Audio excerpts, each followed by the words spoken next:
Et bonjour les bipèdes, bienvenue, c'est la rentrée, et oui, youpi, c'est le mois de septembre. Ah, vous êtes ravis, l'été est terminé, les chaleurs aussi. Et nous, on reprend nos émissions un peu classiques, après un petit peu de chamboulement avec l'été depuis le mois de juin, mais on reprend sur les chapeaux de roue.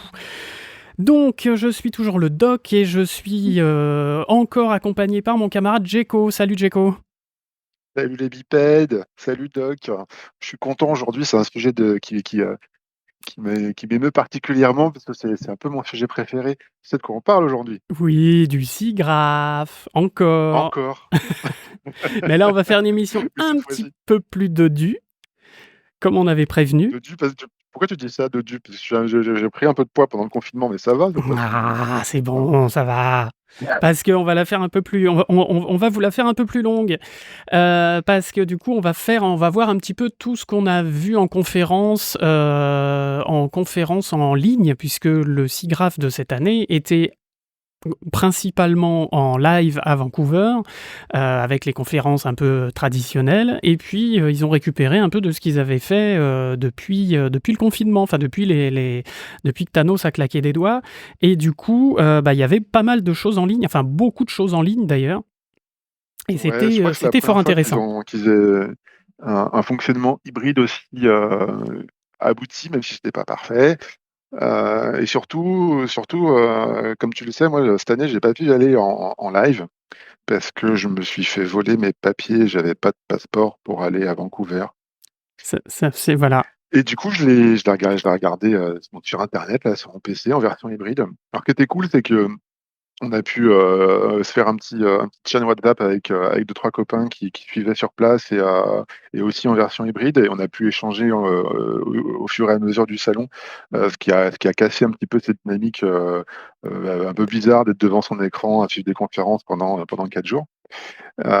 C'était dur aussi parce que le SIGGRAPH, c'est un événement où tu fais un peu communion. Tu as l'occasion de voir plein de gens qui font le même métier que toi en même temps, là, et c'est vachement enthousiasmant. T'es un peu impressionné, t'es un peu, comment ils disent les Américains, awétisé, là, quelque chose comme ça, où tu J'ai deviens, pas où compris. tout est absolument génial et amazing, et t'en prends plein les yeux pendant une semaine. Là, c'est un petit peu différent. Tu deviens un peu plus picky dans tes sélections de sujets, de papiers, de conférences à voir. Du coup, ouais, enfin voilà, le but du jeu, c'était de vous dépeindre un peu tout ça, aller un peu plus en profondeur dans les sujets qu'on a vus. Ah non, on est en compagnie de Benoît Rogez. Oui, de Bonjour 3DVF. Et bonjour Benoît. Benoît. et merci de m'accueillir. Bah, avec grand plaisir. Une collaboration qui fait plaisir encore avec 3DVF, donc comme on avait fait l'émission précédente avec Jean-Christophe Rodier. Et Et Benoît, Voilà, toi, tu l'as suivi en hybride aussi, Christophe. le SIGGRAPH, c'est ça? hybride et en semi-décalage horaire, c'est-à-dire que je m'étais quasiment calé sur les horaires de Vancouver pour suivre les conférences, y compris le soir. Euh, Ouais, j'ai fait pareil de mon côté. Je commençais ma journée à 5h30, je terminais à 3h pour pouvoir vraiment être au même moment que les autres à voir les sessions live, qui étaient plus simples en réalité.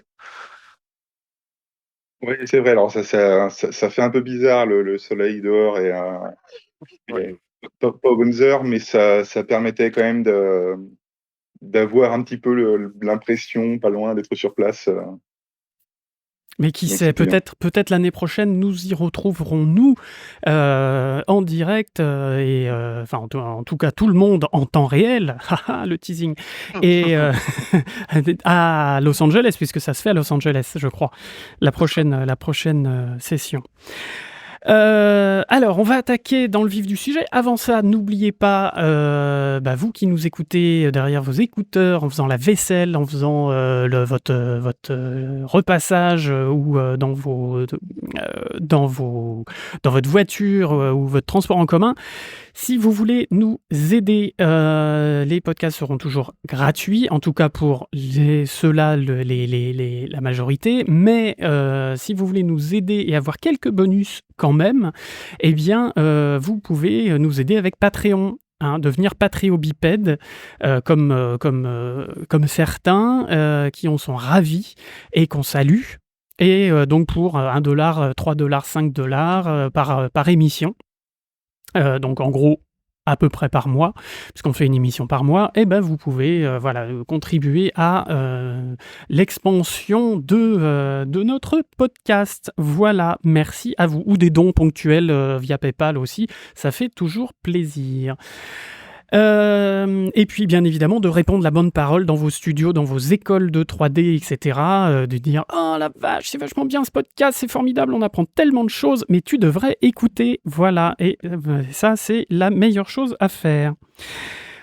En attendant, donc, les grands sujets qui se sont détachés de ce SIGGRAPH 2022, il y avait quand même on a beaucoup parlé de 3 lettres, USD, et comme pour reprendre Djeko, c'est US pas dollar. Non, c'est pas ça. non, c'est pas du tout le US dollar, c'est bien mince. évidemment le Universal Scene Description qui a été fait par Mais qu'est-ce Pixar. donc que cela? Et alors, c'est quoi, les gars? Vous avez vu quoi, vous, là-dessus? Moi, j'ai mangé de l'USD. Hein. Quand je dis j'en ai mangé, pendant 1, 2, 3, 4 présentations USD, USD, USD. Enfin, vraiment, on m'a bien fait comprendre que l'USD, c'était le format du futur. C'était grâce à ça que j'allais faire de la 3D genre demain, là. Et qu'il fallait que j'axe absolument toutes mes recherches sur comment je fais pour aller sur de l'USD. Et l'USD, c'est quoi? C'est la promesse de, de pouvoir créer des scènes 3D qui sont lisibles par n'importe quel type de moteur de rendu grâce à ce qu'on appelle le Hydra Delegate. Non seulement du moteur de rendu précalculé, mais également des moteurs de rendu 3D temps réel. Donc créer en fait... Comme Unreal et compagnie, ouais. Et Unity, ouais, voilà, ouais. c'est ça. Et du coup, c'est la mise en place de tout ce framework qui te permet d'à la fin faire des fichiers .usda, je crois bien, c'est du ASCII, c'est du JSON au fond. C'est du Et ben, quoi? c'est en train de se mettre en Attends. place. Oh là là là là là là. Des fichiers ASCII, tu sais pas ce que c'est? C'est des fichiers où c'est écrit avec des vraies lettres, pas du D'accord, binaire que voilà. tu peux pas lire. C'est des fichiers que tu peux lire quand tu sais, tu l'ouvres avec Notepad++ ou je sais pas quoi là, Word. Tu vas lire des mots qui veulent rien dire, peut-être du code un petit peu, par du JSON, enfin, je veux dire, tu fais de l'informatique, tu sais de quoi je parle, mais Oui, mais je ne suis pas le euh, seul à t'écouter. d'accord, mais bon, il faut pas être impressionné par ça, quoi. Bon, par contre, tu as C'est parlé de grosso modo un Hydra. fichier où tu vas avoir des... Pardon, je vais pas rentrer dans la technique tout de suite. Désolé. Non, mais parce que tu as parlé de Hydra Delegate. Alors, attends, moi, Hydra, c'est Heil Hydra, c'est où il est, Captain Ah oui, America, t'as parlé là-dedans? de Thanos tout à l'heure, du coup, Hydra Delegate. Ouais, en fait, Hydra, c'est un moteur de rendu à la base. Euh, et quand tu utilises des technos USD, à un moment donné, tu es en capacité de créer des fichiers qui sont mangeables directement par ce moteur de rendu. Donc D'accord. Pixar a fabriqué cet USD-là, c'est-à-dire cette façon de décrire une scène en 3D, euh, avec un graphe spécifique avec ses dépendances. Et ça peut être mangé directement par le core système de Hydra. Et en fait, bon, voilà, quelque part, Pixar, quand ils ont commencé à fabriquer cette chose, ils se sont dit la 3D, c'est de la 3D, tu as des assets 3D, des mèches, des polygones qui sont décrits dans un fichier binaire. Puis à côté, tu as des textures. Puis à côté, tu as des déclarations de matériaux. Le matériau, il fonctionne comme ci, comme ça, etc. etc. Et puis ensuite, tu as, dans le fichier un endroit où c'est écrit l'objet numéro 1, il va là, en X, Y, Z, avec tel matériau. L'objet numéro 2, il va là, etc. Puis tu décris ta scène, tu fais tes setups, etc. Et en fait, D'accord. ça, là, ce morceau de fichier empaqueté, c'est lisible par un moteur de rendu qui s'appelle Hydra. Et en fait, le Hydra Delegate, c'est que tu rends la possibilité à un autre moteur de rendu de lire la même chose. Donc, je sais pas, je vais dire une connerie, mais je m'appelle Véret. Et si Véret sait lire de l'USD à travers du Hydra Delegate, il est capable de rendre une scène qui aurait été faite directement chez Pixar. D'accord. Modulo les petits trucs un peu custom que ça vient faire les gens de chez Pixar, mais grosso modo, c'est la promesse. La promesse de se dire que si tu utilises au quotidien un moteur de rendu, tu peux passer à un autre en claquant des doigts. c'est le cas de le dire. En Les gardant la plateformes même scène, filées, et tout ça. cetera. Mais c'est un petit peu Ouais, ce que ouais, ouais. c'est un petit peu ce que promettait, l'alambic ou, non? Qui avait été C'est fait pas par nouveau, en Pixar, si je fait. dis pas de conneries. Mais très clairement, alors déjà, ce sont des évolutions, au fur et à mesure, Pixar a mis des couches, des briques technologiques pour aboutir à l'USD. L'USD est devenu ensuite un format qui avait vocation à être publié chez tout le monde et utilisé par tout le monde. Et, euh, et grosso modo, là, on est en train de prendre le vent au moment où il existe. Euh, Ce qui va nous permettre, nous, en tant que fabricants d'assets 3D ou fabricants de scènes 3D ou d'autres choses, de travailler avec d'autres personnes. Typiquement, un studio de VFX a tout intérêt à récupérer les fichiers dans un format qui ne lui demande pas 15 ans à reformater dans son workflow, dans ses méthodes de travail. Euh, ou une boîte a tout intérêt à pouvoir récupérer des fichiers qui ont été faits par un freelance avec un DCC obscur tel que 3ds Max et un moteur de rendu chelou tel que je ne sais pas quoi, Arnold, pour ensuite pouvoir faire quelque chose de correct sur Maya avec Corona, je ne sais pas, je dis n'importe quoi, mais et à terme, pourquoi pas utiliser un moteur 3D temps réel comme Unreal ou Unity avec les mêmes assets sans modification fondamentale qui permettrait de garantir la fabrication d'une image sans modification extrême. Alors, ça ne garantit pas un rendu un pour un. C'est-à-dire qu'une image qui sort d'un moteur de rendu, potentiellement, ne sera pas exactement la même si elle sort d'un autre moteur de rendu. Eu égard aux équations qui fabriquent la lumière, à la façon dont les matériaux sont gérés, Les au rebonds de denoiser qui est un lumière, peu les machins. différent, etc., etc. Mais en tout cas, ta scène, elle est lisible. Et ça, en soi, juste ça, c'est vachement bien. C'est Ouais, ouais, vachement ouais, bien bien parce que sûr. ça te permet de créer des scènes 3D interopérables et ça, c'est de la qualité quelque part. Et ça permet de travailler ensemble sur des scènes compliquées.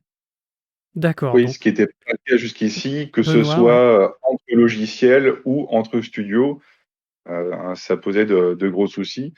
Et la promesse là qui était faite aussi grave, c'était aussi l'idée donc, puisque comme USD à la base c'était fait par Pixar, ils ont pensé ça pour de l'animation traditionnelle.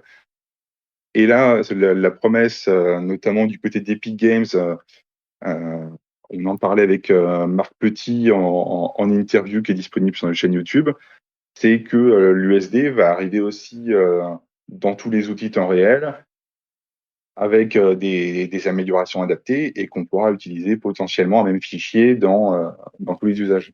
Mmh. D'accord, donc Epic Games qui fait le moteur Unreal, et alors il parlait aussi, alors donc justement du moteur temps réel, enfin des moteurs temps réel et cetera, et en plus en extension, pourquoi pas le métaverse?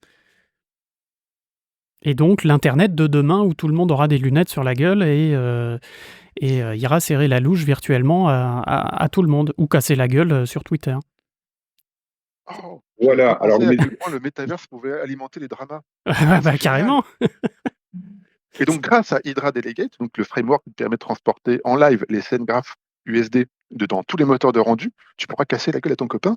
C'est absolument génial! Mais virtuellement, voilà. Mais à la base, SIGGRAPH, c'est pas fait pour ça. À la base, SIGGRAPH, c'est fait pour tout le monde se mette ensemble pour faire une joyeuse fête autour de la façon de fabriquer des images de synthèse. On n'est pas là pour casser la gueule à des gens, Non, même c'est si c'est vrai, mais très bon. très fun de casser la gueule à des gros trucs qu'on fait en 3D. Bref, euh, et moi, d'ailleurs, sur le Benoît, côté ouais. communion, un peu au niveau SIRAF, y avait un de ces enjeux qui était, alors je ne sais plus si c'était l'année dernière ou l'année d'avant, il y a des conférences qui ont lieu dans SIGGRAPH qui sont des échanges très pointus. C'était sur le pipeline avec en gros les responsables de pipeline de tous les gros studios qui échangeaient entre eux sur les enjeux du moment, les choses comme ça.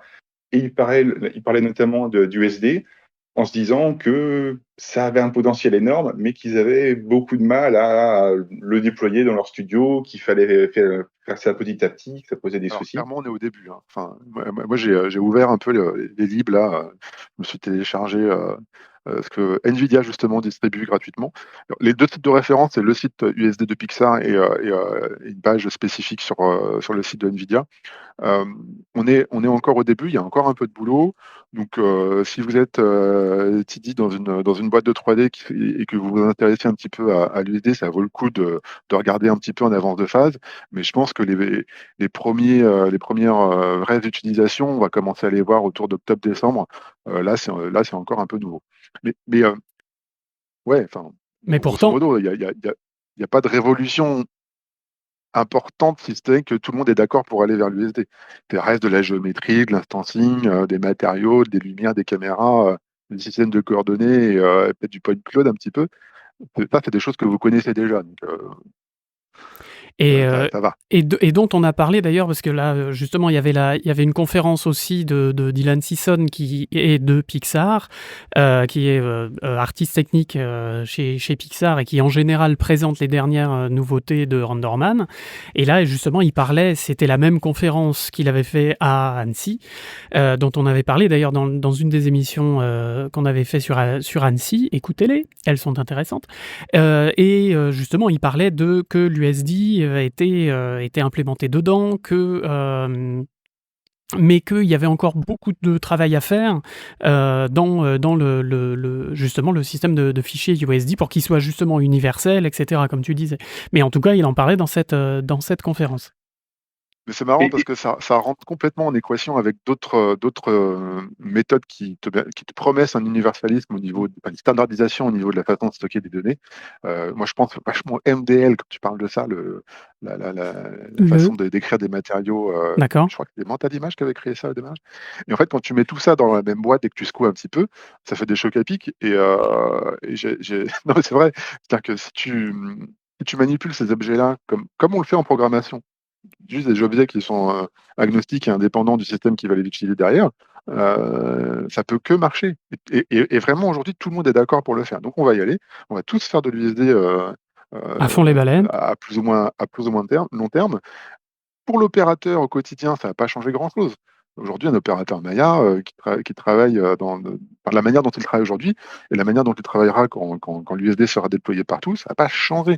Par contre, en termes de gestion de scène derrière, ceux qui manipulent des scènes avec des gros volumes ou qui travaillent avec des équipes avec un nombre de personnes importantes, ça va être génial, ça va simplifier notre vie.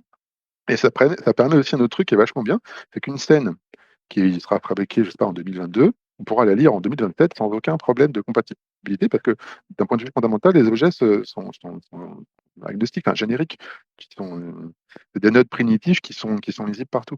Et ça, c'est vachement bien. Parce que aujourd'hui, je ne sais pas si vous avez déjà eu l'occasion de tester ce genre de choses, mais une scène réalisée il y a 3-4 ans, pour l'ouvrir sur un des essais, parfois, c'est Ouais, c'est un plusieurs enfer heures de sur Terre. travail juste pour. Ouais. Donc il y ouais, a, il y c'est a une Benoît, perte de ouais, mutualisation du travail qui est le importante. Pardon. gros souci de l'archivage dans les studios. Quand on réalise que des fichiers d'il y a quelques années sont plus forcément lisibles, et à plus forte raison tous les vieux studios des années 90 qui avaient des belles créations qui sont un peu perdues dans les limbes. C'est vrai que c'est. Alors Après, en après, fait, parce que quand tu as un gros travail qui a été effectué, tu es super content, puis en fait, un jour, tu as besoin de le réouvrir parce que finalement, tu as le budget pour faire un nouveau film et tu veux réutiliser l'asset qui a été créé par Benoît il y a c'est 15 foutu. ans, bah, ça peut être dur. Ça peut être très, très dur. Après, c'est une promesse, c'est vers là où ils voudraient tendre. Moi, ça me rappelle, c'est marrant, à une lettre près, ça me rappelle l'USB de Universal Serial Bus, là, qu'on a sur nos téléphones, sur les portables et tout ça, pour les prises, en fait, de dire une seule prise pour les gouverner tous. C'est pas encore ça, hein. C'est pas encore Oui, tout mais à fait ça. d'ailleurs, il ne cache clairement pas pendant la conférence vers un métaverse ouvert, avec notamment Epic Games qui était là. Il y avait toute une partie sur attention, USD, pour que ce soit compatible avec le temps réel, il va falloir ajouter ça, ça, ça, ça, ça. Et là, Très c'est clairement, génial parce qu'en fait, tu as Attends, Nvidia qui est laisse arrivé avec finir, sa laisse finir conf. Benoît, laisse finir Benoît. Vas-y. il y a une conscience de tous les gros acteurs du marché. Oui, c'est vers ça qu'ils veulent aller, mais il y a du travail et voilà, ils le cachent pas, ce qui pour le coup est bien. C'est que clairement, voilà, les jalons qu'il y a à faire sont posés et ça permet d'avancer. Tant mieux, bah écoute, il y a donc à surveiller de extrêmement près et à tester, à essayer. De toute alors apparemment, d'après ce qu'on avait vu un petit peu à Annecy et puis là au SIGGRAPH, tous les éditeurs de DCC, donc de logiciels qui permettent de faire des images 3D, donc pas que les Maya, mais alors je sais pas si on va aller jusqu'à Revit, mais pourquoi pas. En tout cas, les Unreal, Unity et compagnie, tout cela se compatibilise avec l'USD. Donc, et le fameux Lama, les matériaux Lama, c'est quoi tout ça? Ah, je vous ai perdu là. Alors c'est une bonne question. Material X. Ah, Euh, Material X, pourquoi t'appelles ça Material Lama? Parce que c'est la boîte qui les a fait. C'est l'entreprise qui les a lancés. Ouais, je tease, je fais un peu le gars qui sait pas, et en fait, c'est le gars qui sait. Mais c'est si je dis pas de bêtises, hein, normalement c'est ça. Et en fait, c'est l'USD des matériaux. T'as deux innovations qui se tirent la bourre un petit peu, qui sont Material X et MDL, et dont l'objectif est de créer un format qui vient stocker du matériau, quoi. Donc BRDS, BSRDF et texture, etc., pour proposer des trucs le plus PBR possible. Je vais parler en français, pardon. Oui, s'il te plaît. Donc, des matériaux qui soient physiquement plausibles ou physiquement réalistes avec leur définition de comment ça répond à la lumière. Et alors je ne savais pas que Material X, tu avais une boîte derrière qui s'appelait Lama. Je pensais que c'était un conglomérat open comme ça pop de temps en temps. Je n'avais pas fait le lien. Donc c'est pour ça que j'étais aussi surpris. MDL, c'est Mental Image qui a été acquis par Nvidia il y a quelques années. Du coup, aujourd'hui, MDL, il est propulsé par Nvidia. Et ce que j'ai essayé de dire tout à l'heure, j'ai coupé Benoît, je m'en excuse encore une fois, c'était que t'as Pixar qui propose de l'USD, t'as Nvidia qui est là en mode on a du MDL, et en même temps on a une volonté de proposer à l'industrie 3D, peu importe si elle est créative ou pas, une capacité absolue pour fabriquer des images. Et du coup, tiens, ça pourrait rentrer dans notre système qui s'appelle Omniverse, qui est encore un nom pour exprimer un certain nombre de méthodologies. Et en fait, tout ça, j'étais un peu l'impression que ça arrive, que tout le monde arrive au bon moment, et qu'il y a un standard qui est pas là en mode on essaie de proposer un truc et venez s'il vous plaît utiliser notre standard. Non, non, ça s'impose au marché parce que c'est d'une logique imparable. Si tu le fais pas comme ça, tu restes tout seul dans ton univers, et du coup tu partages pas avec les autres. Alors ça peut être une valeur ajoutée.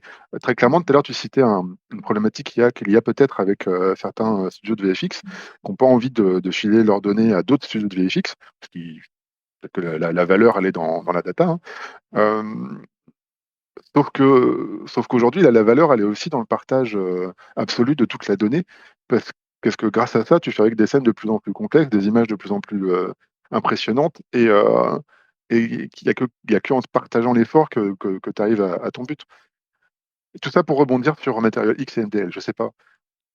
Non, non, mais alors en fait, Material X Lama, alors j'avoue qu'il faudrait faire des recherches beaucoup plus poussées, et voilà, mais visiblement c'est ce qui a été testé surtout chez ILM, Ouais, Industrial Light and Magic, puisque je crois que ça sort plus ou moins de chez eux. En tout cas, ils y ont bossé très très ouais, fortement. ouais, ouais, je Ouais, confirme. Benoît, tu voulais rajouter quelque chose? c'est- pour vous, c'était il y a une dizaine d'années, j'ai déjà chez ILM. Donc Oui, en soi, la techno n'est pas nouvelle.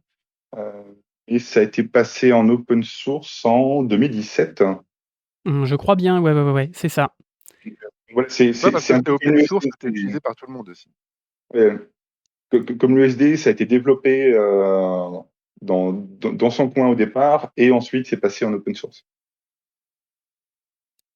Voilà, donc du coup, c'est ça. Donc c'est donc des matériaux qui seraient normalement agnostiques aussi, en termes de DCC, et qui fonctionneraient à donf avec l'USD, donc, Ouais, c'est natif. pour En fait, résumer. USD, c'est lire Voilà. du matériel X et du MDL, quoi. Voilà, voilà. Du coup, si tu as déjà fabriqué tes matériaux version matériau X, bah, juste tu les implémentes et ça marche. du premier coup. Bah, c'est ça, puis c'est qu'au bout d'un moment, enfin, ça sert à rien de réinventer la roue, en fait, de réinventer des nouveaux matériaux, des nouvelles, Bah, surtout quand tu es dans le domaine matières, enfin, je veux dire physiquement plausible ou physiquement basé, et qu'au bout d'un moment, c'est la physique, et t'as pas réinventé un truc qui est physiquement juste. c'est ça C'est juste, point. et Alors après, tu peux avoir des améliorations sur la façon dont la physique est implémentée, ça c'est un autre truc, mais en même temps, si la BRDF elle est comme ça pour un tel type de matière, elle est comme ça, point barre. C'est une si mesure la BRDF, qu'est-ce que c'est? bidirectional reference function. C'est la façon dont la lumière réagit par rapport à un certain type de surface. D'accord. Et c'est l'acronyme pour définir ça. Et grosso modo, c'est parce que quand tu fais de la 3D à l'intérieur de ton truc là, que tu choisis entre Phong et Red Nayar ou Blin ou je sais pas quoi, ça c'est des types de BRDF différents. Et dans le domaine du physiquement réaliste, bah, soit tu as de la BRDF tabulée, c'est-à-dire mesurée sur un matériau et du coup ça a été mesuré, tu as le bruit de la mesure, mais c'est le matériau réaliste, physique. Soit ce sont des modèles, comme Blin, Oren-Nayar, tout ça, qui sont des modèles mathématiques qui reprennent la façon de réagir d'une surface à l'intérieur d'une équation plutôt que d'une mesure. OK. C'était l'instant. Non, non, mais c'était bien, C'est c'était quoi qui bien. raconte sa science autour des matériaux? Parfait. Alors tu nous as parlé d'Omniverse. Ils en ont parlé aussi, Graph. Qu'est-ce que c'est Omniverse? Alors déjà, je crois que c'est Nvidia qui a lancé ça. Ouais. Parce qu'ils font pas que des cartes Ouais. graphiques et des gros processeurs avec des ventilateurs, qui font un bruit de tondeuse à gazon. Je Et ils pense que font tellement pas que des cartes graphiques qu'ils n'ont pas du tout parlé de la prochaine génération 4000 aussi grave. Et en revanche, beaucoup d'USD, beaucoup d'Omniverse. Alors et du coup, quid? Qu'est-ce qu'Omniverse? euh, bonne question. C'est un peu comme le métaverse, j'ai l'impression, l'univers. C'est une façon de mettre un mot sur plein de trucs et les concepts n'ont pas encore été complètement aboutis. Euh, Grosso modo, conception et collaboration. Euh, Objectif, créer. Alors, objectif pour l'industrie de la 3D, créer des choses qui soient réutilisables. Donc, c'est marrant, on a parlé de l'USD à l'instant et il y a une partie de l'univers qui contient USD, c'est pas pour rien. Faire des jumeaux numériques, c'est-à-dire avoir la capacité d'avoir quelque chose dans le réel qui est exactement la même chose dans la 3D et avoir une interopérabilité entre les deux, c'est-à-dire que quand tu as changé le réel, bah, c'est changeable aussi dans la 3D. Ouais. Et tu as tout un framework avec plein d'outils différents qui te permettent d'utiliser ce qui s'appelle Aero Omniverse. Et là, je vais encore parler de promesse. Là. La promesse, là, c'est de garantir à chacun des opérateurs le même niveau d'information. Je vais peut-être le dire plus simplement. Euh, C'est pas faux. Tu collabores, je sais pas, tu fabriques un canapé, tu as un concepteur qui te fabrique un bout de 3D sur son DCC spécifique pour fabriquer des canapés, ça doit exister. Euh, et puis à un moment donné, tu demandes à quelqu'un, bah, je voudrais avoir une image réelle, je voudrais que tu me dises à quoi ça va ressembler pour de vrai. Je sais plus dans ma coupe de cuir et dans mon style et dans ma couture et dans le choix de ma sélection de mousse pour pouvoir le fabriquer. Mais là, j'ai vraiment besoin de savoir à quoi ça va ressembler et je veux le savoir maintenant. Je veux pas le savoir dans 2 semaines parce que j'ai pas le temps de fabriquer l'objet en réel. Du coup, là le seul moyen technique qui te permet d'avoir ça, c'est l'image numérique, l'image de synthèse. Et Omniverse serait en capacité, grâce aux technos d'NVIDIA, hein, c'est pour vendre des cartes graphiques au final, de donner tous les outils et toutes les méthodes qui permettent d'apprécier ton canapé avec une vraie image, c'est-à-dire quoi, une image réaliste ou physiquement réaliste, dans un éclairage dédié, euh, avec une expérience qui est potentiellement de la réalité virtuelle, peut-être même avec de l'aptique, tu pourrais éventuellement toucher là-dedans. Et toute ce framework et toute cette plateforme, elle est sur le cloud, distribuée avec tous les opérateurs qui viendraient interagir avec les différents éléments. Et que du coup, je disais que grosso modo, si tu as une boîte qui fabrique le- la simulation du son qui va bien quand tu t'assois sur le canapé avec tel matériau, etc., dans tel type de pièce, et l'intégration de cette simulation dans une expérience de réalité virtuelle serait faite sur la plateforme qui serait mise à disposition par Omniverse. Et là, Benoît était en train de réagir en mode c'est un framework qui peut être utilisé dans plein de domaines différents. C'est pas forcément la conception d'objets de design. Tu peux l'utiliser dans le domaine de la XR, tu peux l'utiliser dans le domaine de la revue, enfin, faire de la revue d'assets, par exemple, pour du cinéma d'animation. Il y a plein de trucs. Je sais pas si tu avais d'autres exemples en tête, Benoît, quand tu as réagi. Oui, effectivement, c'est à la fois la force et la faiblesse d'Omniverse, j'ai envie de dire. La force, c'est qu'il y a vraiment énormément d'usages. La faiblesse, c'est que du coup, comme c'est très généraliste, il peut y avoir une difficulté à savoir quand on est dans un métier donné ce que ça va donner. Concrètement, si je suis Amazon, que j'ai un nouvel entrepôt et que je veux y mettre des robots révolutionnaires, je peux créer mon usine en 3D sur Omniverse, mettre des robots virtuels parce que Nvidia fournit la plateforme pour décoder pour coder des intelligences artificielles, ce genre de choses sur Omniverse. Je mets mes petits robots dans mon entrepôt, je les fais apprendre à livrer des colis, à se déplacer sans se rentrer en collision les uns avec les autres. Et une fois que j'ai fait ça, bah, je prends tout ce qui a abouti en termes de données et je transfère ça dans le monde réel sans avoir à refaire tous les essais. D'accord, donc c'est une virtualisation d'un projet pour le faire plus tard en vrai, quoi. En Voilà, prenant le pour le moins de risques possible. Ouais, voilà. et en ayant la capacité de le partager au maximum. Et Ouais. ça, c'est segmenté en un minimum de 4 chapitres d'outils, qui est la partie création. On en a parlé tout à l'heure, hein, c'est la fabrication de l'ATN, c'est l'USD. La partie visualisation, tu as des moteurs de rendu spécifiques à Omniverse, qu'ils soient de temps réel ou pas. Une partie de développement, c'est ce que citait un petit peu Benoît, en mode tu peux développer des choses et fabriquer des API pour interagir avec tes objets 3D. Et une partie audio, où tu fais intervenir des intelligences artificielles pour générer des animations faciales ou utiliser une ressource audio d'une autre manière que prévu. Il y a plein de trucs différents à mettre en place. Et comme on est encore une fois au début, tellement de trucs imaginables qu'il va falloir expérimenter un petit peu. D'accord, mais on est d'accord Ouais. que c'est l'entrée, si, comment dire, ce qui rentre dans l'Omniverse peut sortir de n'importe quel logiciel, du style un Unity, un Revit, un Substance, un Unreal ou je ne sais quoi. Et Ouais, ensuite, ça va dans le cloud, ouais, enfin dans le cloud, dans l'Omniverse Cloud, machin bidule. Et après, c'est parti, on fait nos virtualisations et nos simulations, quoi, c'est ça. si j'ai bien compris. Grâce aux cartes graphiques de chez Nvidia.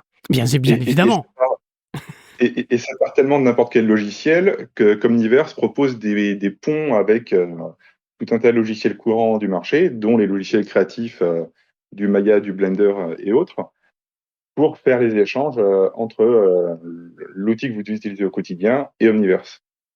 D'accord, d'où l'utilisation de l'USD qui vient se poser là, Voilà. en tout état de cause. Ouais, et c'est sans doute ce qui a en partie suscité l'intérêt d'Omniverse au SIGGRAPH. C'est finalement peut-être cette idée, quand on adopte Omniverse, on va pouvoir passer à USD sans avoir à, à se poser trop de questions et avoir de grosses difficultés. Mmh. Aujourd'hui, les difficultés, c'est comment tu fais la petite API qui va bien pour transformer ton fichier que tu as avec tes éléments créatifs à l'intérieur en quelque chose de visualisable directement chez ton utilisateur. Euh, Pourquoi aujourd'hui on a besoin de plateformes comme Netflix ou Prime Video pour diffuser de l'animation? C'est bien parce que le studio d'animation n'est pas en capacité de faire ça. Pourquoi aujourd'hui on ne fait pas d'expérience scénaristique en 3D temps réel?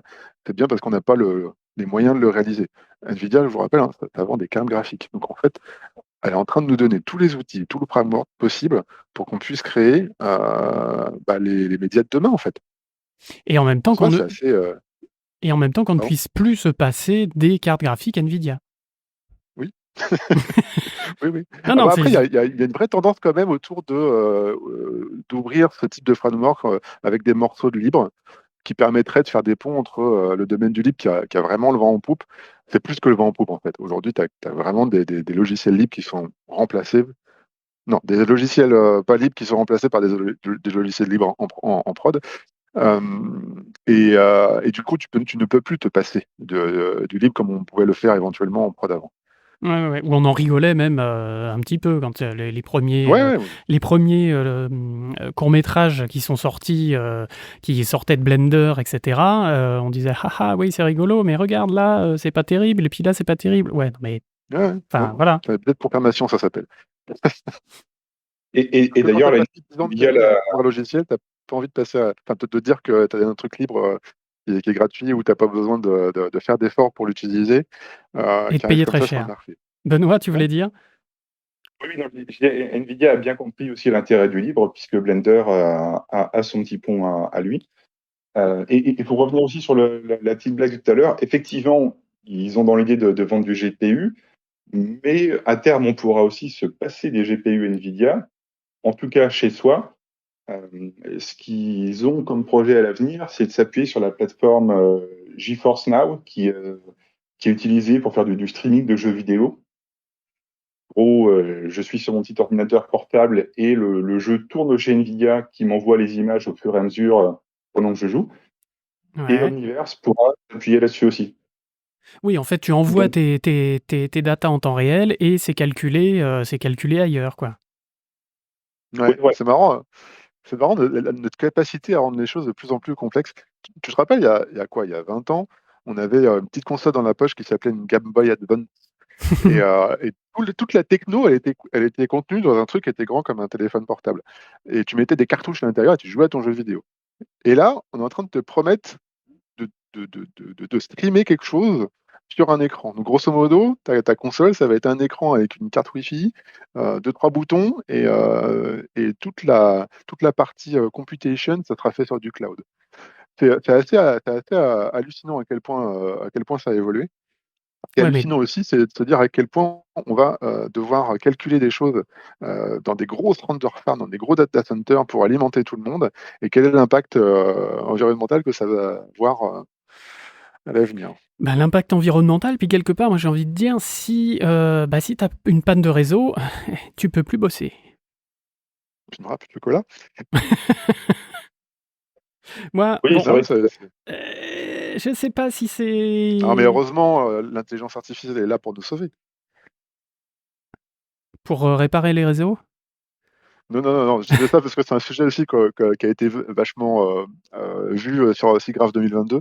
Il y a quand même énormément de papiers qui ont amélioré des technos existantes ou qui ont parlé de technos d'intelligence artificielle qui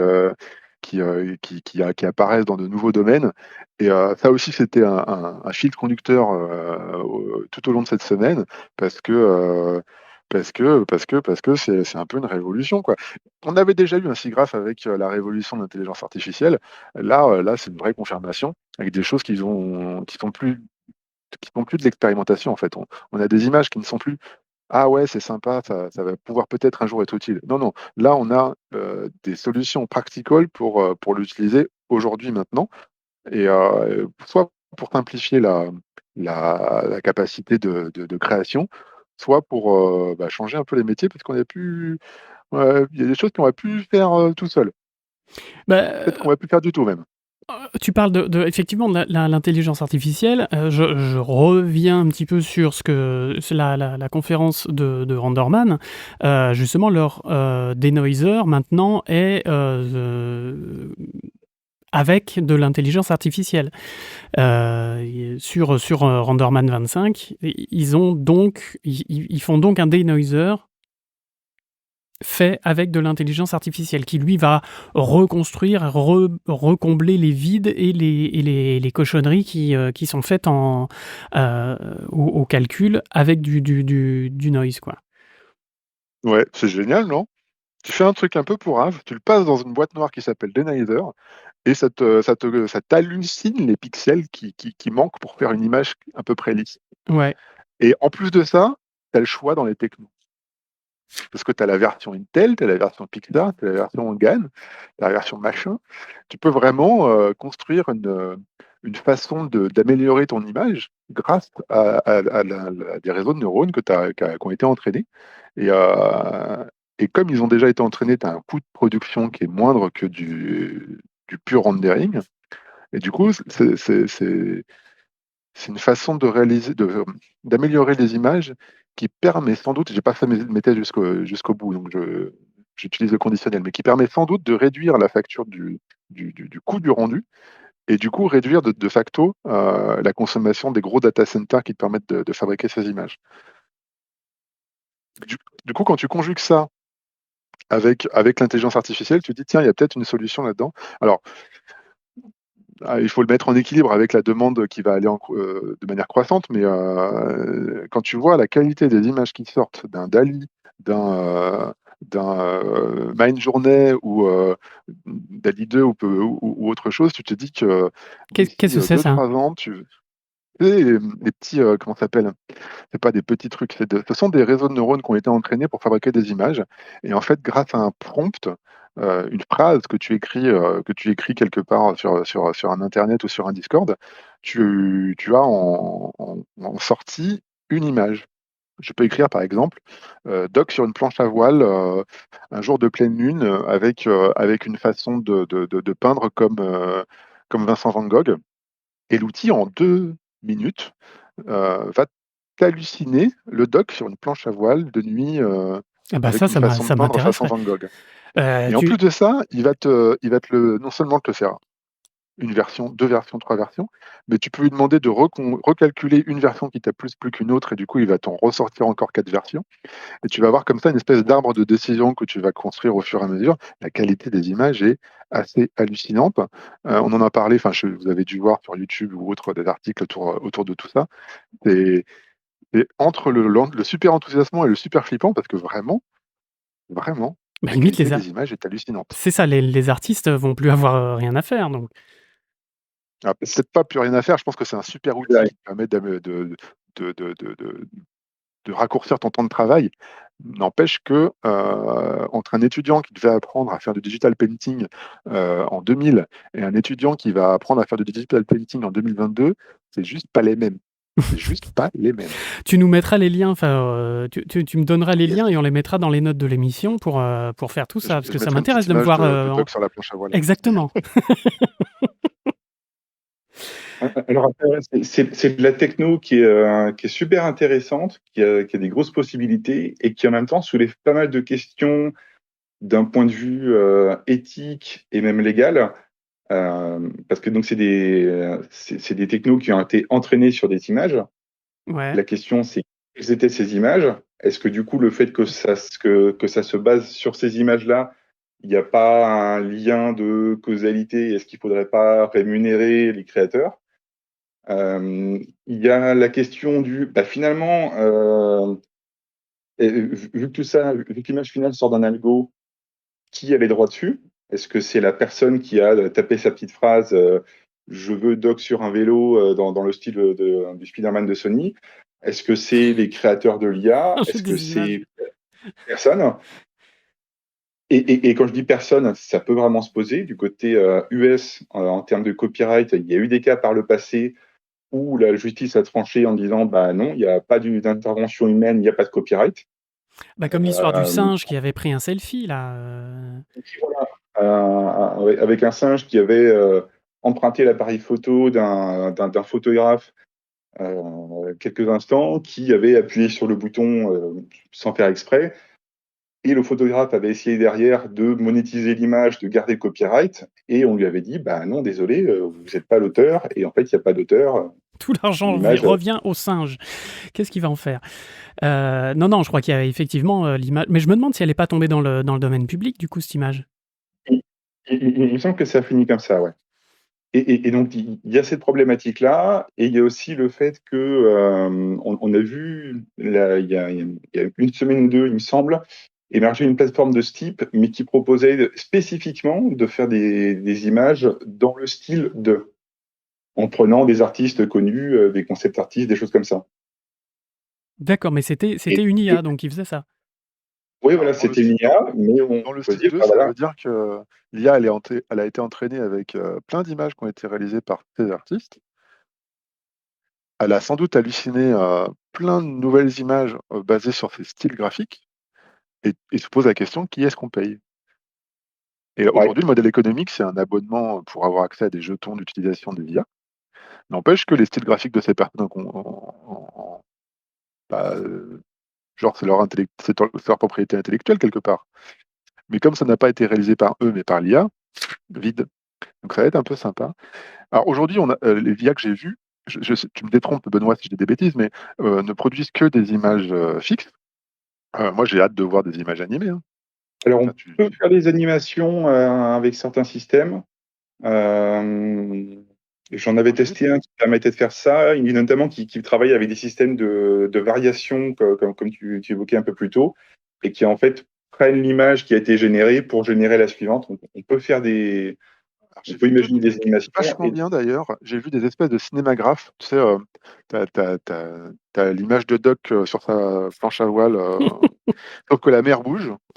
Et du coup, t'as une espèce de gif animé où tu vois la mer qui bouge et du coup, ça donne un cinémagraphe un peu sympa. J'imagine une IA peut assez facilement extraire les éléments qui peuvent bouger d'une image et du coup créer des cinémagraphes plus facilement. J'imagine que des gens comme Instagram ou autres ont déjà planché sur ce genre de sujet. J'ai vu aussi un travail d'un motion designer qui a repris des choses qu'il avait faites avec Midjourney pour créer une petite animation. Et le résultat était assez top parce que il a donc sorti des images, découpé ces images, mis des éléments de plan différents à l'intérieur d'After Effects, fait sa petite vidéo et en moins de temps qu'il n'en faut pour fabriquer un concept, il avait un truc qui était tout à fait potable. Donc en fait, en termes de capacité de production, j'imagine que ce type de techno va nous faciliter un petit peu la vie dans la partie créativité. Mais ça veut aussi dire que tout le monde est créatif. Parce Bah, que c'est l'IA qui se charge de faire les choses. bah, c'est ça. Alors, est-ce que ce sont les gens qui sont créatifs ou est-ce que ce sont les IA qui sont créatives? c'est la grande question. Après, Toc. Après, il y a aussi des approches intermédiaires. Là, je pense à Gaugan de NVIDIA, Gaugan. Si vous tapez ça dans Google, vous allez tomber sur l'outil directement, Ouais.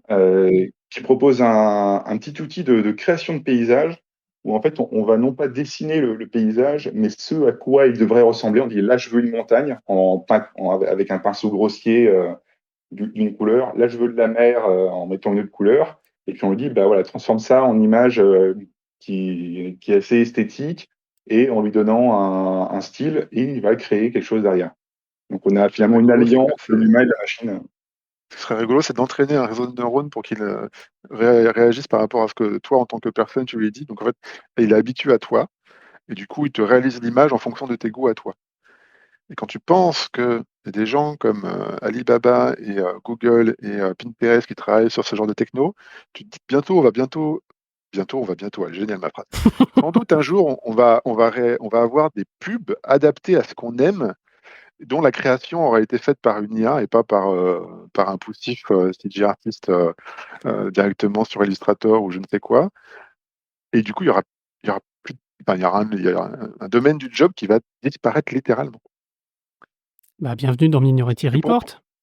ouais, un peu. Et pour reparler du GAN, qui est une façon de fabriquer des réseaux de neurones particulières, moi j'avais expérimenté un truc qui permettait d'halluciner des images entre des images. Ça ne veut rien dire ce que je dis, c'est obscur à souhait. Bon, grosso modo, l'idée c'était de faire une petite tournette autour d'un objet.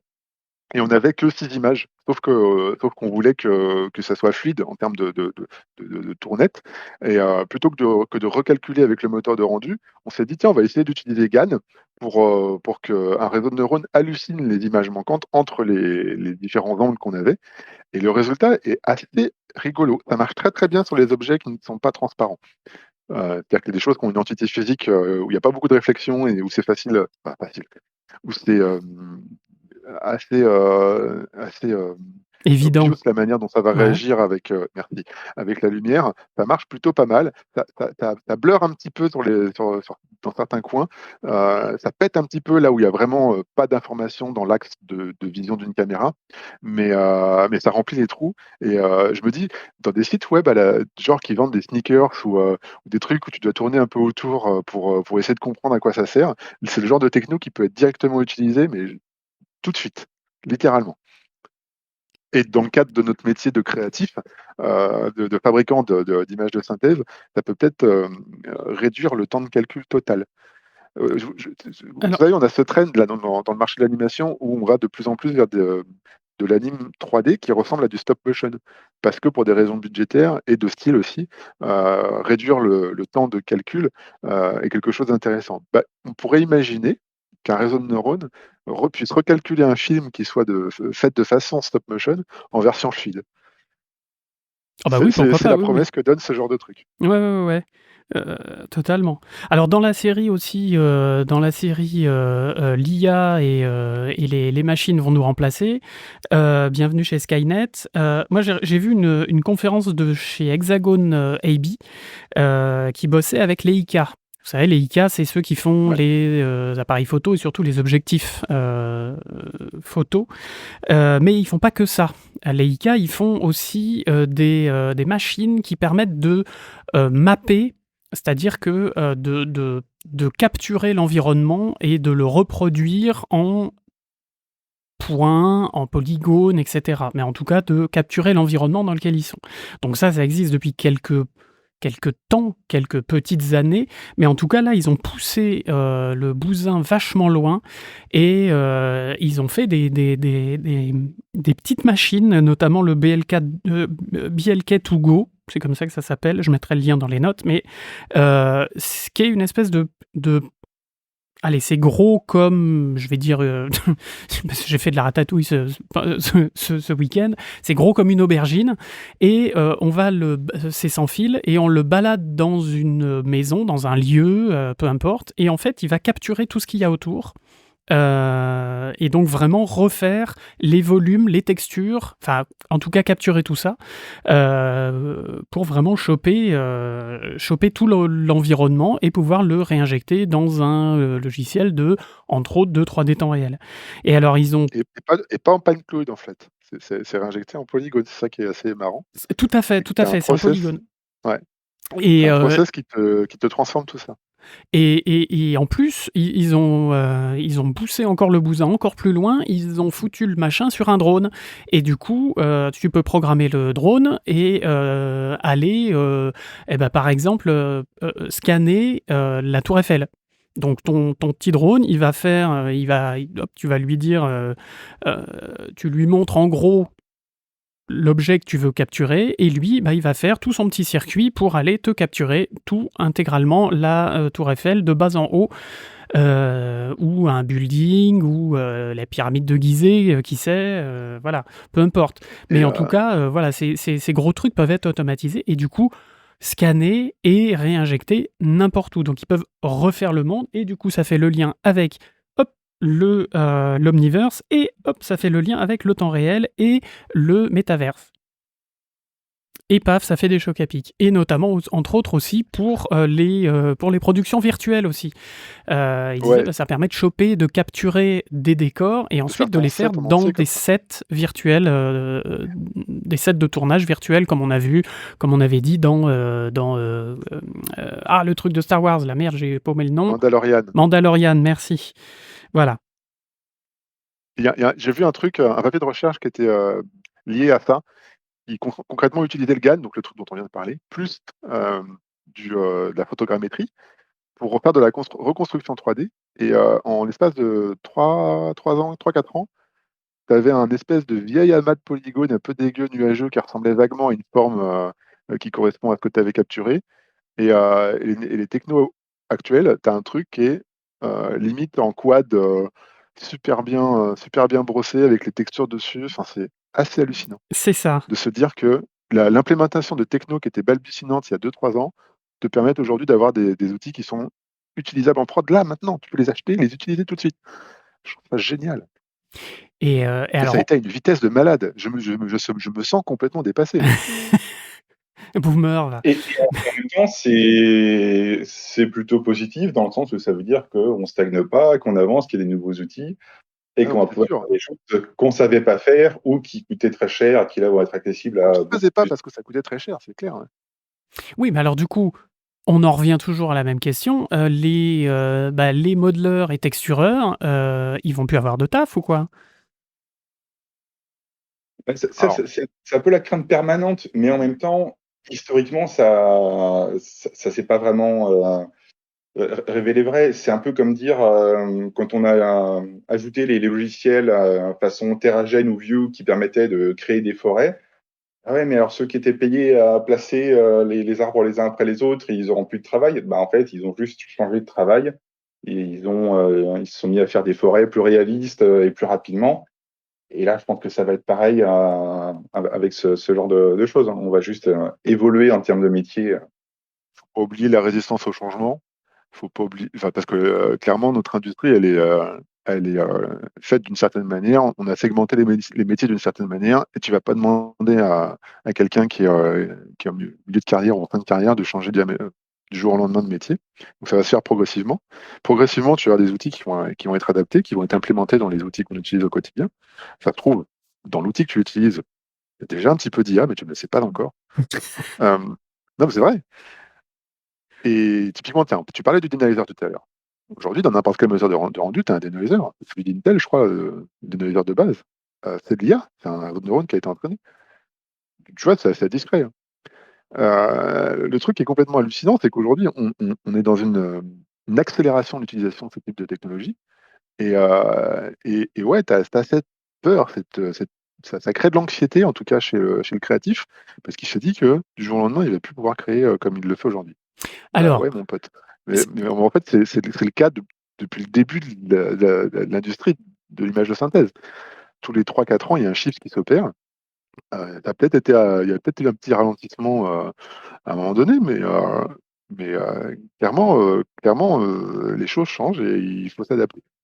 et en même temps, grâce à ça, ça va permettre de ne pas, comme on a dit tout à l'heure, de réinventer la roue, c'est-à-dire de refaire, par exemple, si on a imaginons, je reprends mon exemple de Tour Eiffel, de remodéliser la Tour Eiffel, mais si on veut faire une Tour Eiffel qui s'est cassée la gueule ou qui est envahie par les plantes ou je ne sais quoi, bah, du coup, il va falloir de toute façon modéliser les plantes. Si on veut lui faire une évolution futuriste de cette tour Eiffel, ben on peut avoir cette base sans avoir à la refaire, juste en l'ayant scannée une fois, on la met dans une base de données, enfin dans une bibliothèque, et on la récupère. Pour faire les modeleurs et les textureurs auront aussi du boulot à faire pour tout ce qui est utopique et dystopique, etc. C'est sûr. C'est sûr. Puis, de toute manière, l'IA, ce qui va te permettre de faire, c'est d'aller plus vite. Il y aura toujours un petit peu de travail à faire manuel. Il y aura toujours un petit peu comment dirais-je, d'artistique à apporter. Parce que les choses automatiques, elles sont évidentes. Ce qui est moins évident, c'est de créer des choses qui soient différentes. Si on apporte la techno d'IA à tout le monde là, du jour au lendemain et que dans, je sais pas, 5 ans, tout le monde est tellement bien éprouvé que toutes les images qui sortent sont quasiment identiques, tu auras, en tant que spectateur, un sentiment de platitude finalement. Mhm. Tu auras été époustouflé pendant 2 3 ans, puis après, Et c'est après, un c'est peu comme fini, ouais. les vieux les VFX des années 99, quoi. Quand tu les vois aujourd'hui, ça pique les yeux, mais à l'époque, c'était impressionnant. Et, On est d'accord. et du coup, pour sortir de l'ordinaire, notre cerveau d'être humain est quand même plus adapté. C'est flippant, je te l'accorde. Moi, enfin, j'ai hâte de voir comment ça va évoluer parce que c'est clair que pour sortir du lot, il va falloir bûcher un peu plus. Et peut-être que même pour sortir du lot, il ne va pas falloir juste créer, mais enfin, juste fabriquer de l'image, mais aussi développer du logiciel, ce qui permet de parler un peu plus des développeurs et un peu moins des artistes, euh, qui se cachent derrière le monde de l'industrie de la 3D, de l'image de Et synthèse en ça a été général. le parti pris de certains studios français. Là, je pense à MacGuff, qui ont montré ce qu'ils savaient faire avec Hôtel du Temps, l'émission d'Ardisson, où en fait, pendant le confinement, ils se sont mis à fond sur tout ce qui était IA, deepfake, ce genre de choses, et ils se sont fait des outils qui permettent de, grosso modo, recréer la tête d'une personnalité passée et la plaquer sur un comédien qui va interpréter la personnalité. Tout à fait. Et ça leur, et ça leur donne du coup un avantage technologique et artistique par rapport à des gros studios ou à des studios équivalents qui pourraient pas faire la même chose parce que s'ils veulent le faire de façon traditionnelle en 3D, ils auront un résultat qui sera beaucoup moins réaliste et qui sera un peu dérangeant visuellement. alors que là, ça passe très bien. Ils ont ici un système qui permet de faire des retouches et des retakes très facilement. Et voilà, ça peut du coup créer des métiers au sein d'un studio et donner un avantage à des petites entités qui peuvent du coup se positionner sur des marchés où elles avaient aucune chance il y a encore 5 ans. Complètement. Complètement. Et puis maintenant, en plus, avec justement, on parlait et ils en parlaient beaucoup aussi, Graph, de ces productions virtuelles, où finalement, t'as même plus besoin de décors, de choses comme ça. Tu as un écran de LED, et puis des acteurs, et puis en avant Guingamp, quoi. Enfin, ça va quand même très très loin. Soit un écran de LED, soit un écran vert, et enfin des fonds verts. Et puis ensuite, en temps réel, ça va réinjecter directement l'environnement, effacer les câbles, etc. Et c'est quand même assez dingue. Enfin, il y avait pas mal justement de conférences là-dessus. C'était quand même assez pas flippant, mais ouais, comme on disait, quoi. C'est une mutation vraiment du métier, enfin des métiers et de l'industrie. Ouais, mais On c'est va vrai. finir par Et en même plus temps, avoir du mal à Benoît, raconter des histoires. et en même temps, encore une fois, ça permet à des nouvelles personnes de se positionner là-dessus.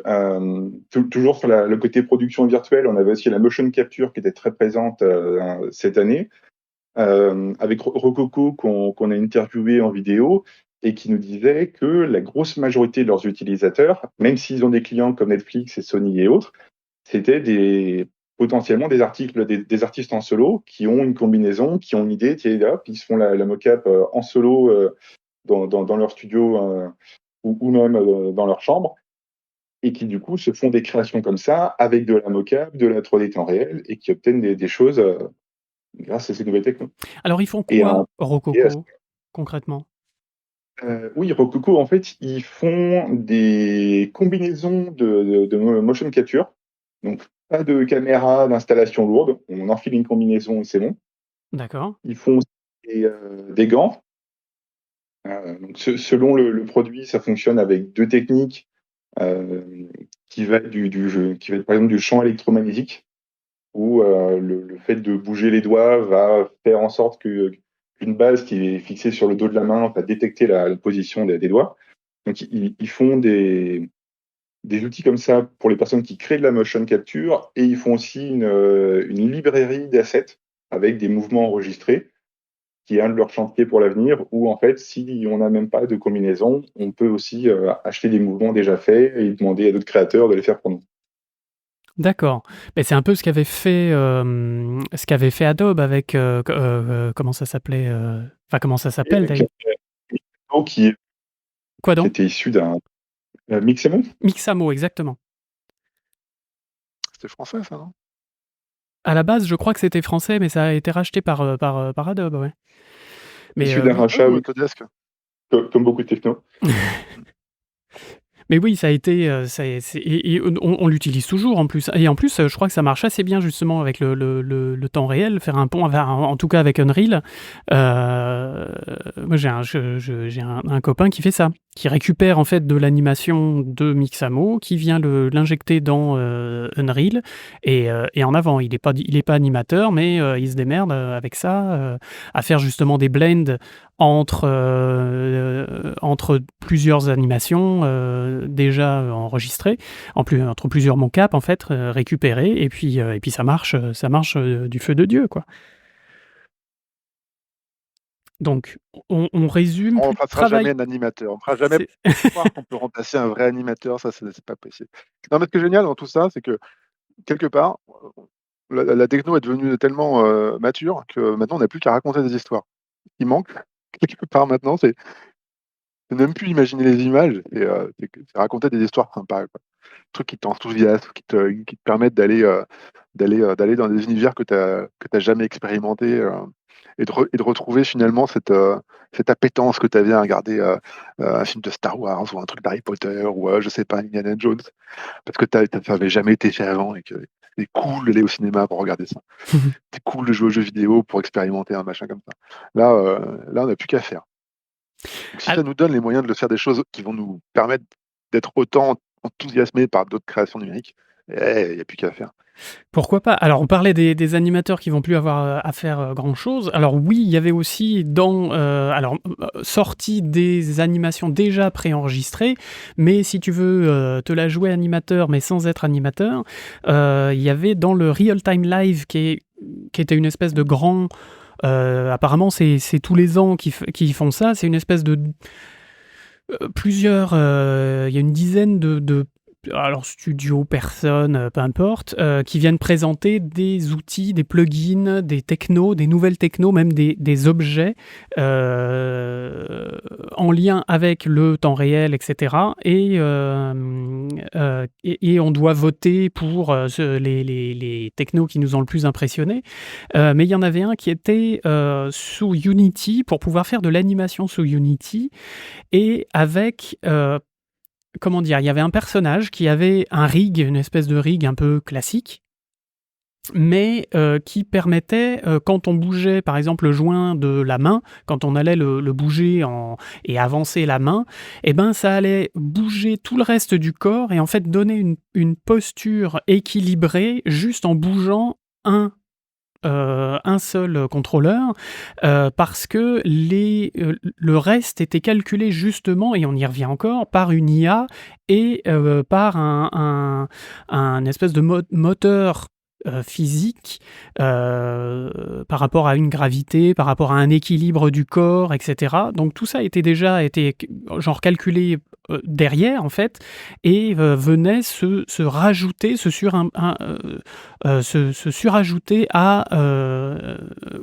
juste au fait de déplacer un contrôleur du bras, du bassin, etc. Donc bouger la tête, bah, d'un coup, si tu faisais tourner la tête, bah, ça faisait tourner aussi un peu le torse, un petit peu le bassin et très légèrement les Ah, mais genoux, tout par exemple. automatique. Genre tu bouges un petit morceau de bones là, et automatiquement, et parce que tu l'as bougé dans un endroit un peu chelou, automatiquement la totalité du corps va bouger pour que ça soit un peu plus réaliste. Exactement. C'est vachement bien. Et du coup, ça crée des équilibres qui restent dynamiques quand même, ou ça fait un truc, à la fin, ça donne une anime qui est un peu bizarre, non? Non, alors ça fait Les des pauses accidents en dans tout cas. l'animation, c'est bien aussi, ça donne du dynamisme. Ouais, mais ça faisait des pauses beaucoup plus naturelles. Par exemple, ça marchait, alors ils faisaient ça avec des bipèdes, pas nos auditeurs, mais bien évidemment des personnages avec deux pattes. Mais ils montraient ça aussi avec des quadrupèdes. Je sais pas s'il y a des quadrupèdes qui nous écoutent. Bref, c'est pas grave. Et du coup, bah, ils prenaient un quadrupède et puis dans un chien, et puis ils disaient, bah, regardez, je prends l'os du bassin, donc le root, et puis je le mets par terre et je le mets vraiment par terre et je le déplace un petit peu latéralement. Bah, en fait, ça faisait rouler le chien, et le chien se mettait dans une position avec les pattes qui tombaient au sol, et disait, bah, regardez, hop, je le fais regarder dans cette direction-là, et en fait, vraiment tout se positionnait presque naturellement, comme Un peu comme un pantin animé avec un rig dans la réalité. c'est Il ça. y a des choses que tu peux pas faire parce que justement, tu as des contraintes mécaniques réelles. Et là, Mais ça là, te le ça se fait, mais faisait. directement dans ton système. Voilà, et alors là, ça se faisait Cool, hein? relativement naturellement, et enfin vraiment naturellement, et en plus sans Et avoir besoin de passer 1 heure sur ta pose pour que le mec il soit assis avec une jambe posée, tu vois, une jambe croisée, quoi. Voilà, il y a quand et même basé sur un réseau de neurones en plus, basé pas sur un basé sur réseau le de neurones. squelette ou les muscles. Exactement. Donc C'est c'était assez dingue. impressionnant, et le mec faisait ça en 2-2, pouf pouf, regardez, je prends la jambe, je la mets là, je prends le bras, lui je lui fais regarder là, et d'un coup tu avais une pose extrêmement réaliste, sans mentir, en 20 secondes, quoi. Donc C'est génial pour tout ce qui est réaliste. Par contre, dès lors que tu veux faire de l'anime super dynamique avec des personnages qui ne sont pas réalistes, du coup, il faut passer par une méthode manuelle. Et je suis sûr que le métier d'animateur n'a pas fini, n'est pas terminé. On aura toujours besoin d'animateurs. On aura toujours besoin de gens qui fabriquent des choses qui sortent de l'ordinaire, et qui te permettent d'avoir tes yeux qui sortent de ces orbites, et ton cerveau qui dégouline de ses oreilles, tellement c'est beau. Mais c'est quand même cool d'avoir des technos qui nous facilitent un petit peu la vie. Et je suis sûr que tous les étudiants, tous les gens qui se mettent à ce type de métier, comme ils vont utiliser ces nouveaux outils qui vont leur faciliter l'apprentissage, assez rapidement, ils vont créer des images encore plus époustouflantes que ce qu'on a pu faire dans le passé. #boomer. Oui, et je pense vraiment que c'est comme ça qu'il faut le prendre. C'est pas dans l'optique, la 3D est finie, inscrivez-vous à Pôle emploi, Les artistes sont morts. mais plutôt dans l'optique, va y avoir plus de possibilités. Le temps qui était passé à ajuster la position d'un personnage qui s'assoit pour que ça qu'il ait pas l'air d'avoir toutes ses articulations brisées, ben, on n'a plus besoin de le faire, on va passer à ajuster la poser derrière, puisqu'évidemment avec ce système, on peut l'ajuster. Et voilà, plus de possibilités. Pour revenir vers Omniverse, le système de audio to face qui permet de faire du lip sync à partir d'audio, bah, qu'est-ce que ça veut dire? Ça veut dire que concrètement, toutes les étudiants, les étudiants qui nous écoutent, qui font pas de dialogue dans leur court métrage, est-ce que ça demande trop de travail? Peut-être que c'est envisageable maintenant de faire ça avec un lip sync automatique et de le prendre en compte. Ouais, moi je vois ça comme vraiment une extension des possibilités. Et de la même manière que la production virtuelle, ça veut dire aussi que si on a un plan en extérieur à tourner avec une voiture, ben, on va pas passer une journée en Normandie à faire des allers-retours sur un segment de route parce que chaque fois qu'on veut refaire un plan, bah, il faut remonter 500 mètres en arrière toute la machinerie. Non, on peut faire ça dans un studio et en une demi-journée, c'est bouclé et on passe le temps créatif ailleurs. Complètement. Complètement, donc c'est vraiment, ça donne finalement de l'espoir justement comme disait, Djeko, par rapport à la narration parce qu'on se plaint un petit peu que les productions, les Netflix et compagnie, oh là là, point de vue narration, ça commence à être un peu lourdeau, comment dire? Feignant. Bah là maintenant on n'aura plus d'excuses, pour ne pas faire du narratif, quoi. Et on Ouais, oui, pourra tout plus à se fait. cacher derrière la techno et en disant: «Oui, mais vous comprenez, ça coûte beaucoup d'argent, c'est très long à faire et c'est» ouais, non, mais c'est bon, la machine fait tout ça pour toi, arrête de nous prendre pour des jambons. Et Hem, c'est aussi d'avoir des productions plus souples, de gérer des petits accidents. Là, je vais refaire le lien avec la motion capture. Une des publications que je trouvais assez intéressante, c'est Disney qui travaille sur de la mocap avec de la barbe.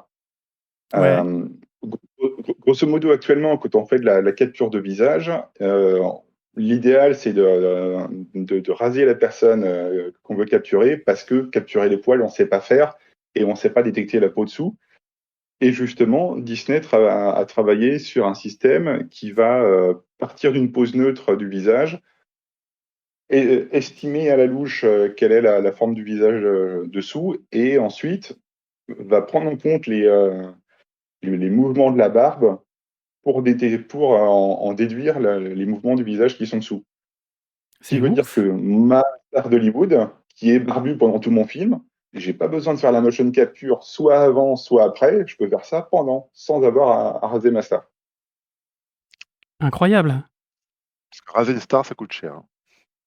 Oui, et des fois, on peut pas le faire, comme on l'a vu avec un certain Superman il y a pas si longtemps. Ah Là, c'était oui, drôle ce truc-là. la fameuse le moustache gate. Voilà. Grosso modo, le mec était filmé avec une moustache et on a retiré sa moustache en utilisant une armée d'infographistes qui a fait du rotoscoping, c'est ça? Voilà, en fait, c'était donc Henri Cavill qui était reparti sur un autre tournage sur lequel il avait une moustache. Le studio lui interdisait de raser quoi que ce soit. Et pour les reshoots en tant que Superman, on lui a supprimé numériquement la moustache. Le résultat, moi, je le trouve acceptable. Beaucoup de gens le trouvent assez mauvais. Peut-être que du coup, avec ce genre de techno de motion capture, on aura eu un peu plus de subtilité sur la lèvre supérieure.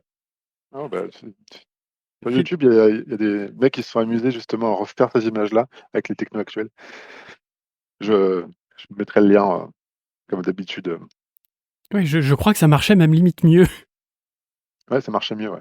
Ils se sont amusés aussi à faire ça avec la scène dans, c'est quoi? C'est dans Boba Fett où t'as comment il s'appelle, Luke Skywalker qui revient là, ou à la fin du Mandalorian, je sais plus.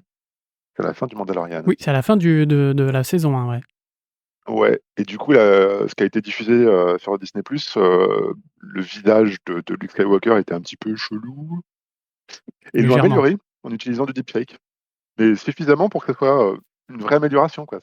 Le avant-après est vraiment intéressant. Après, j'avoue que j'ai toujours ce doute quand je vois justement ces critiques par rapport aux acteurs type du Mark Hamill qu'on remet jeune. Est-ce que les critiques sont vraiment honnêtes et spontanées ou est-ce que c'est pas lié au fait qu'on est au courant que c'est un personnage virtuel? Perso, je serais ILM, je ferais un personnage numérique, totalement numérique, dans une de ces séries-là, et sans l'annoncer avant, et en disant après. Juste pour voir si les gens le remarquent. Je pense que ce Ouais, serait il y a intéressant, effectivement. des trucs qui sont un peu chelous quand même, hein. Notamment dans la licence Star Wars, là, il y a vraiment des personnages 3D qui sentent la 3D. Le Cannibali n'était pas dépassé, on va dire ça comme ça. Mais aujourd'hui, avec le deepfake, il y a moyen qu'on se trompe sans aucun problème, je pense. Oui, oui, oui, complètement. Mais d'ailleurs, ça commence à devenir bluffant. Bref, alors en parlant de deepfake, etc. et tout ça, il y avait un troisième sujet qui était aussi sur toutes les lèvres pendant ce SIGGRAPH, c'était le métaverse. Mais qu'est-ce que c'est donc que le métavers, dis donc? Alors voilà, mets ta main dans la mienne, mais métaverse aussi, parce que c'est quoi le métaverse? On nous le vend en tout cas comme je vais parler un peu comme un vieux, Le hein, monde de mais demain. comme l'internet de demain, exactement, mais voilà. Mais alors pourquoi on parlait du métaverse aussi grave? Parce que justement, il y avait toutes les technos de temps réel qui viennent se mettre là-dedans pour que les images soient calculées en direct, etc. Enfin, en temps réel, donc, et que ce soit le plus joli possible et donc le plus proche de la réalité. Et puis que ce soit pas des trucs tout moches comme Second World. Mais aussi tout ce qui est justement l'USD venait à l'intérieur de ça, parce que justement ça permettait d'avoir tout dans un seul fichier, etc., comme on a dit, les productions virtuelles, etc. Enfin, j'avais l'impression que ça convergeait quand même pas mal aussi vers le métaverse. Qu'est-ce que vous en pensez, messieurs, par rapport à ce que vous avez vu? C'est Alors, dur comme question. il y avait une grosse Pas tous à la convergence. fois, Benoît? Il y avait une grosse convergence, puisque notamment une des conférences qui parlait le plus d'USD, c'était celle sur le métaverse ouvert, et qui présentait l'USD carrément comme le Graal, le HTML de la 3D. Ouais. Mais oui, non, vraiment. Et c'était le discours d'Epic Games qui nous l'a répété ensuite en interview. C'est l'USD en tant que HTML de la 3D, que nouveau standard qui va structurer tout ça. Est-ce que ce sera le cas ou pas, on verra d'ici quelques années. Après, pour le métaverse, ce qu'il faut voir aussi, c'est que tout le monde n'en a pas la même définition ou la même vision. Grosso modo, ça va mélanger les technos Internet actuels avec de la 3D. Sous quelle forme, comment, pourquoi, là, ça dépend un Sous peu quelle forme on a déjà moi, je pense que c'est juste une extension de la réalité mixte. Donc ça va être de l'AR, de la VR, de l'haptique, dans de l'Internet, pour expérimenter de manière différente les choses. Donc sans doute avec un casque de réalité virtuelle et des devices qui vont te permettre d'interagir avec cet univers-là. Et en même temps, l'auto-création d'avatars qui te ressemblent ou pas. J'ai un peu l'impression qu'on se retrouve dans un film de Steven Spielberg. Dans un film de Je sais pas quoi, Steven Spielberg? de Spielberg. Ouais. Je sais pas, j'ai pas d'avis encore sur le métavers. J'ai pas l'impression que c'est un concept qui nous est vendu et qui existe déjà depuis longtemps. Je sais pas. Dans les années 90, on parlait déjà de métavers. Et pourtant aujourd'hui, on ne se balade tous pas dans la rue avec un casque de réalité virtuelle sur la tête. Je suis encore vachement dubitatif en fait. Ouais, mais parce que je pense que justement, on n'est pas, avec le métaverse, on n'est pas amené à se balader avec un casque de réalité virtuelle sur la tête. On est dans son canapé et on se balade, justement. C'est pas fait pour être dehors, quoi. Non, mais tu peux faire de l'AR aussi avec le métavers. Alors, de l'AR aussi, ouais, effectivement. Donc tu peux te balader, genre Pokémon Pokémon Go. AR version métaverse. Et là encore, ça dépend vraiment de la vision qu'on en a. Certaines entreprises vont présenter des choses à la Second Life avec juste un réseau social 3D et dire ça, c'est le métaverse.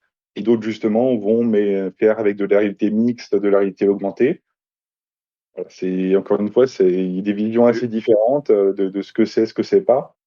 Je pense que l'illustration la plus juste de ce que pourrait être le métavers, c'est Ready Player One, hein.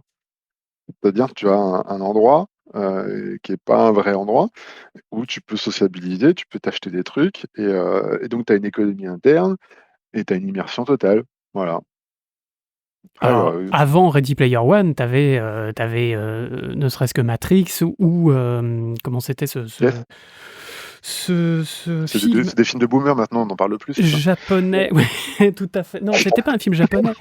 C'était un film d'Europe de l'Est. Oh mon Dieu. Oui, les bipèdes, vous l'avez, mais moi je l'ai plus. Oui, oui, oui, je l'ai moi aussi, avec des tanks et tout, ukrainiens. Exactement. Qui était un peu dans les tons sépia. J'ai bouffé le nom. Ouais, ouais, ouais, Voilà. par un game designer de renom. Ah, je l'ai plus, je l'ai plus, je l'ai plus. On l'a plus. Mais enfin bon. De quoi? Avalon de Avalon. Mamoru. Avalon. Merci. Avalon, voilà. Ça y est. Avec la musique, rien que de dire le titre, j'ai la musique qui me revient en tête. Mais oui, oui, oui, non, mais voilà, c'est l'idée du métavers, c'est déjà là depuis très longtemps, en tout cas en science-fiction, enfin dans les romans, etc. Mais oui, elle commence à prendre forme, mais voilà, quelle forme, comme tu disais, Benoît, c'est vraiment quelle forme. Et là, justement, j'ai l'impression qu'il y avait que tout le monde, tout le monde, en tout cas beaucoup d'acteurs qui étaient aussi graphes disaient regardez, nous on a une application dans notre techno, dans notre hardware ou dans notre software ou dans notre philosophie, et ben on a une bonne partie, une bonne grosse partie métaverse, comme chez Disney, chez Pixar, ils disaient aussi on va pouvoir faire des trucs où vous mettez votre casque sur la tronche, et puis vous pourrez vivre des aventures avec May de Turning Red, et puis avec Buzz l'éclair, etc. Et des aventures interactives dans lesquelles vous serez, acteur, etc. Et dans le métavers, vraiment. On a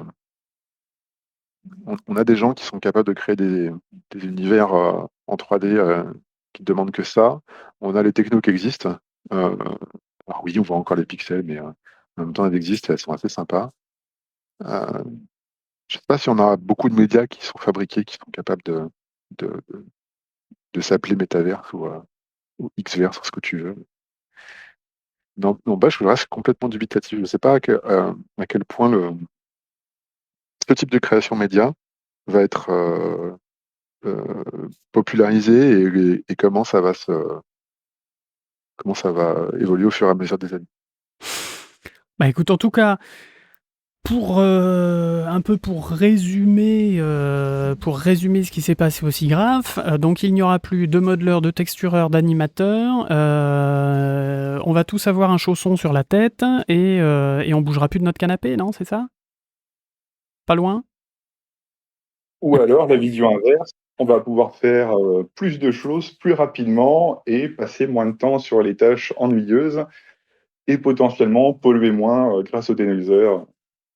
Eh Voilà. on espère. Je préfère ta vision, Benoît, plutôt que la mienne. On est d'accord. En tout cas, un truc qui est sûr, c'est qu'on a encore une fois, et c'est un putain de challenge, encore une fois, on a été époustouflés par ce qu'on a vu au SIGGRAPH.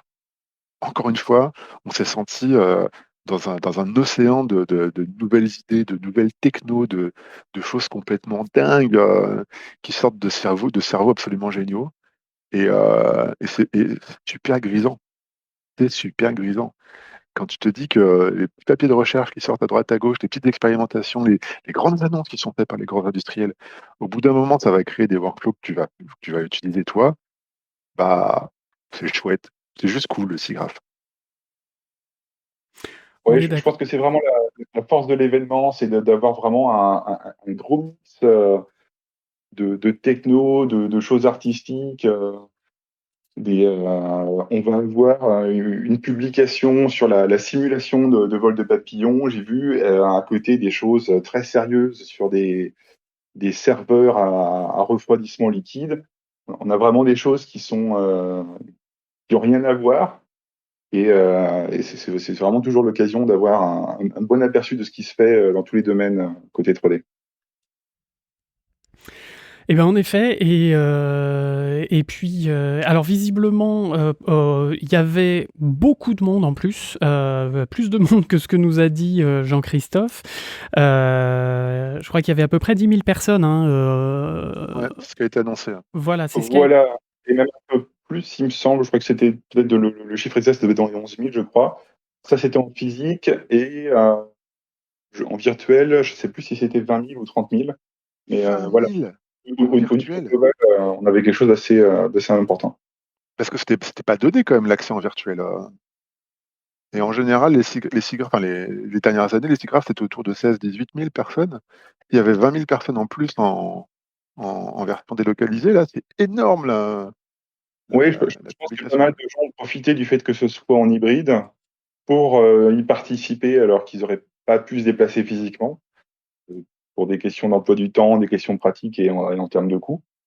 Donc c'est C'était plutôt quasiment positif. identique le prix entre le billet sur place et la version hybride. en plus, Oui, ouais.